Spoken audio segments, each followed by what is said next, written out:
Hello everyone, আসসালামু আলাইকুম। Welcome to my another new blog. দেখতেই পাচ্ছেন আজকের দিনটি খুবই মেঘলা একটি দিন, যদিও হালকা একটু বৃষ্টিও হচ্ছিল। সকাল সকাল বের হয়ে গেলাম ক্লাসের উদ্দেশ্যে, এবং আমি স্টেশনে দাঁড়ানোর সাথে সাথেই আমার ট্রাম চলে এসেছে। আমাকে 10 সেকেন্ডের মতো ওয়েট করতে হয়েছিল, এবং ট্রামে উঠে দেখি আজকে খুব ফাঁকা ফাঁকা।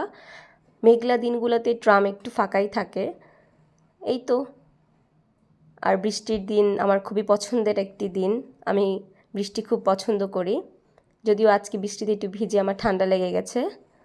এই তো দেখতে পাচ্ছেন গাছে নতুন নতুন পাতা এসেছে, কালারফুল, খুব ভালো লাগছিল দেখতে। এবং এই আমার বাসা থেকে ইউনিভার্সিটি যাওয়ার রাস্তাটুকু আমার খুবই ভালো লাগে। প্রতিটি রাস্তার সারি সারি শুধু গাছ আর গাছ। এই তো পাহাড়ের উপরে একটি চার্চ।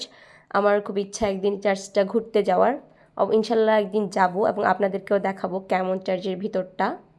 এই রাস্তাটা বেসিক্যালি আমার অনেক বেশি পছন্দ, কারণ পাশে লেক এবং লেকে ছোটো ছোটো শাপলা ফুল, হাঁস, অনেক ভালো লাগে এই রাস্তাটা আমার। আমি তো প্রায় সময় এই রাস্তার পাশে ঘুরতে আসি, হেঁটে হেঁটে যেতেও আমার খুব ভালো লাগে।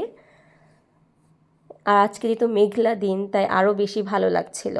এটি সেন্ট্রাল স্টেশনের খুবই কাছে, সো এখান থেকে আরও অনেক সুন্দর সুন্দর ভিউ দেখা যায়। এই চার্চটি মূলত আমার ইউনিভার্সিটির একদম কাছে, ইউনিভার্সিটি আমার ক্যাম্পাসের একদম কাছে। ক্যাম্পাস থেকে হাঁটলে জাস্ট 5 মিনিটের মতো লাগে। এই তো আমি চলে এসেছি আমার ক্যাম্পাসে। আমার ক্যাম্পাসে মূলত 3টি বিল্ডিং। আমার আজকে হাউস এতে ক্লাস, অন্য ক্যাম্পাসগুলোতে একদিন যাব, আপনাদেরকে দেখাবো। আজকে অনেক সকাল সকাল চলে এসেছি, প্রায় ক্লাস শুরু হওয়ার অনেকক্ষণ আগে। ক্লাস থেকে বের হয়ে আমি অনেক সারপ্রাইজড হয়েছিলাম, কারণ অনেক বৃষ্টি হচ্ছিল এবং আমার কাছে কোনো ছাতা ছিল না, তাই আমাকে কিছুটা ভিজতে হয়েছে। আমার কথা শুনে হয়তো বুঝতে পারছেন বৃষ্টিতে ভিজে আমার একটু ঠান্ডা লেগেছে। ভিডিওতে এখন যে জায়গাটি দেখতে পাচ্ছেন, এটি হচ্ছে গিয়ে সুইডেনের গোথেনবার্গের সেন্ট্রাল স্টেশন। এখান থেকে বিভিন্ন প্রভিন্সে ট্রেনের মাধ্যমে যাওয়া যায়।